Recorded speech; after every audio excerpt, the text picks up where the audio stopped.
L'immediato post-lockdown ha spinto i turisti a scegliere luoghi di vacanza più vicini alla propria residenza, ma si tratta di una scelta che potrebbe non essere confermata dal ritorno ad una normalità che permette viaggi dalla lunga distanza.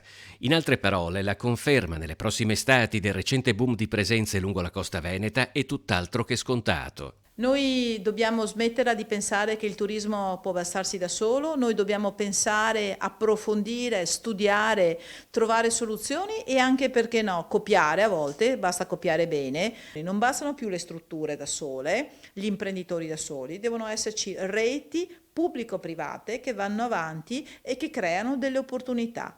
Il qualcosa di nuovo ogni anno deve passare attraverso la sinergia pubblico e privata.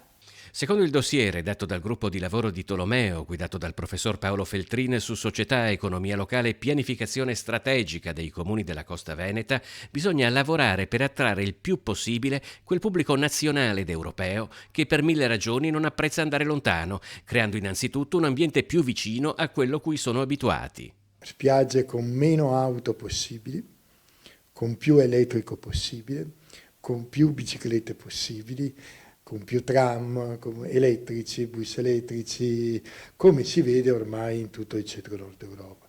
In secondo luogo, attirare più anziani.